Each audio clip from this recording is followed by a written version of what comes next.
नमस्कार दोस्तों, आज का वीडियो थोड़ा पसीने आ रहे हैं क्योंकि धूप आ रही है तेज़। बालकनी में हूँ, कल तो बारिश होती रही थी गोवा में। आज के वीडियो में मैं आपको बताऊंगा कि अभी जो माहौल चल रहा है अर्थव्यवस्था का, और जिस हिसाब से मंदी की बातें हो रही हैं, यूक्रेन रशिया वॉर चल रही है, आगे वो किस लेवल पर जाएगी, कितनी लंबी खींचेगी, वो सब चीज़ों की वजह से और इकनॉमी की वजह से ये सब चीज़ें अस्थिर चल रही। तो अभी अपनी प्लानिंग को एग्जीक्यूट मत करो। अभी धैर्यता के साथ, पेशेंस के साथ आप वेट एंड वॉच, नज़र बनाए रखो, राइट टाइम आने का इंतज़ार करो। अगर अभी आप कोई घर ख़रीदने की सोच रहे हो तो रुक जाओ थोड़ा। अभी कोई नया बिज़नेस स्टार्ट करने की शुरुआत करने की सोच रहे हो तो रुक जाओ ज़रा। कोई स्टार्टअप चालू करने की कोशिश कर रहे हो तो रुक जाओ ज़रा। नौकरी छोड़ करके बिज़नेस करने की कोशिश कर रहे हो, करना चाह रहे हो तो रुक जाओ ज़रा। अभी रुकने का वक्त है। देखो क्या होता है, जब आप दलदल में फंस जाते हो तो आपको हाथ पैर नहीं मारने ज़्यादा, आपको रुकना है। जितना हाथ पैर मारोगे उतना नीचे जाओगे। तो आपको रुकना है, इस समय रुकना है, हवा के रुख को पहचानना है, नज़र बनाए रखनी है, सही मौके का, सही वक्त का इंतज़ार करना है। ठीक है। अगर अभी कोई भी बिज़नेस चालू करोगे, स्टार्टअप चालू करोगे जोश में आकर के, तो आपका दिमाग आपको लगातार मैसेज देगा कि सब कुछ सही है और आपका बिज़नेस चल जाएगा। दोस्तों, बहुत इकनॉमी की हालत दिक्कत चल रही है, तो थोड़ा सा आप अभी वेट एंड वॉच। ऐसा लगेगा खाने का काम खोल लेंगे, खाना तो हमेशा चलता है। गोवा के अंदर मैं रहता हूँ तो हर दूसरा रेस्टोरेंट बंद हो रहा है या उसका ऑनर चेंज हो रहा है। बंद होता हुआ तो नहीं दिखेगा, पर ऑनर चेंज हो रहा है जो किसी को नहीं दिखेगा। तो ये चीज़ें हैं। तो दोस्तों, मैं आपको बोलूँगा कि अभी जो भी अपनी प्लानिंग है उसको रुको, कैश को अपने हाथ में रखो, लिक्विडिटी को अपने हाथ में रखो और नज़र बनाए रखो। अभी उठा पटक करने का सही समय नहीं है। घर खरीदना, ये खरीदना, वो खरीदना, ये हम लोग जोश में आके फैसले लेते हैं।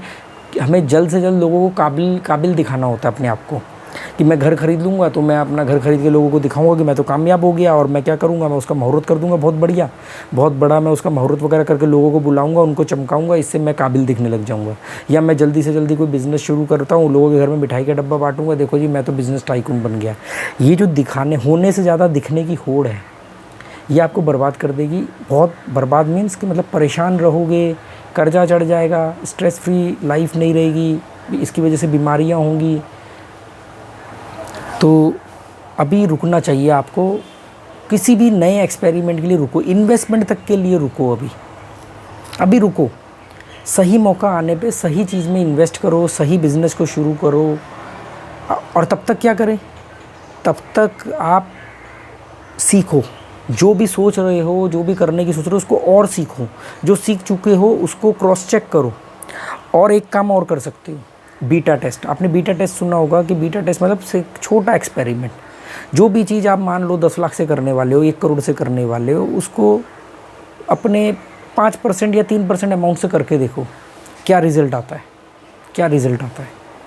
उसके बीटा टेस्ट कर सकते हो। फिर उसके बीटा टेस्ट के जो रिज़ल्ट्स आएंगे, उस रिज़ल्ट्स को आप देखो, अनुमान लगाओ, अपने आप को तैयार करो। आपने देखा होगा बड़े बड़े जो प्लेटफॉर्म है, बड़ी बड़ी जो कंपनियां, वो बीटा टेस्ट करती हैं किसी भी चीज़ को लॉन्च करने से पहले। उसका सर्वे लेती हैं, सर्वे के हिसाब से फिर आगे उसको कई बार उनको प्रोजेक्ट को बंद कर देती हैं, कई बार उसमें चेंजेस करके उसको अपग्रेड करती हैं। तो तब तक आप सीख सकते हो, तब तक आप अपनी प्लानिंग का बीटा टेस्ट कर सकते हो, अपनी प्लानिंग को। और अपने चमचे, चापलूस और अपने से कम अकल लोगों के साथ डिस्कस मत करना, क्योंकि अगर आप अपने से कम अकल लोगों के साथ डिस्कस करोगे तो उसको तो हमेशा ही वो आपसे प्रभावित है, और आपसे कम अकल है इसलिए वो आपकी बात को ही सही ठहराएगा। और अपने चापलूसों की बात सुनोगे तो वो तो हमेशा ही आपके थाली के बैंगन बन के रहेंगे। हमेशा ऐसे आदमी के साथ जुड़ो, ऐसे आदमी से डिस्कस करो जिसकी बातें आपको जूते की तरह मुंह पे पड़ती हो, जो जलील करता हो, जिसकी बात सुन के खून खौल जाता हो, पर और जो आपके मुंह पर बात बोलने से डरता ना हो, जिसकी बात सुन के आपको बुरा लगता हो। क्योंकि ये जो जलालत है, ये जो बेइज्जती वो करेगा, वही बेइज्जती एक्चुअली में वो तो कई बार बेइज्जती कर रहा है आपकी, पर वो उसको मालूम नहीं कि वो आपका शुभचिंतक है। वो बेइज्जती करने के चक्कर में उन लूपहोल्स के जिक्र कर देगा जो आपके चमचे, चापलूस, थाली के बैंगन लोग या आपका खुद का दिमाग को नोटिस नहीं कर पाएगा, क्योंकि उसने आपकी बेइज्जती करने के चक्कर में उसने आपकी पोल खोल दी प्लानिंग की। और इससे फ़ायदा आपको मिल सकता है। पर अगर आप नेगेटिव पर्सन हुए, नेगेटिव थॉट प्रोसेस के लोग हुए और वही ईर्ष्या और खुंदकी और इमेज कॉन्शियस हुए, तो वो आपके सामने आपको जलील करके आपकी खामियां रख देगा और आप उसको इग्नोर करके उसी को 2 गाली दे के चले जाओगे। वो जहाँ है वो वहीं रहेगा और आप भी वहीं रहोगे, बर्बाद हो जाओगे। बात समझे? तो ऐसे लोगों के साथ प्लानिंग डिस्कस करो जो आपके सही मायने में क्रिटिक्स हो, जो आपकी बेइज्जती करना चाहते हो, आपको पसंद ना करते हो, आपसे नाखुश हो, आपकी खामियां निकाल करके देखते हो। पहल पहल हाँ, दिखना हुआ है महेंद्र जी, और इनसे कहना यही बात कर लेंगे भैया से।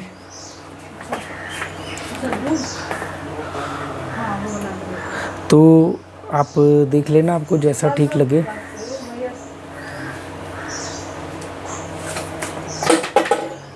वो लैंडलॉर्ड आए थे कुछ सामान लेके खाने पीने का, उनका लंच में जो भी वो बनाते ना थोड़ा सा हमें देने आते।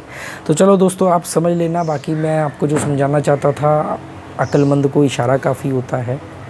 अभी रुको, नज़र बनाए रखो, और अपने जो आपके मुंह पे बेइज्जती कर सकता हो, जो आपको जलील कर सकता हो, जिसको आपके बुरा मानने से कोई फ़र्क ना पड़ता हो, ऐसे व्यक्तियों के साथ अपनी प्लानिंग डिस्कस करो। हाँ, उनका अक्लमंद होना भी ज़रूरी है, ये भी कंडीशन है, क्योंकि ऐसे लोग ज़्यादातर बेवकूफ़ होते हैं, तभी वो दूसरे को वो बेइज्जती करते हैं। पर हमें अक्लमंद आदमी से जूता खाना है, हमें मूर्ख से जूता नहीं खाना है। मूर्ख का जूता जो है चोट भी पहुँचाएगा और किसी काम भी नहीं आएगा। अक्लमंद का जूता चोट तो पहुँचाएगा पर आगे बढ़ने के लिए चोट पहुँचाएगा। ठीक है ना? चलो दोस्तों, उम्मीद करता हूँ आप समझ गए होगे। Okay, good bye, thank you.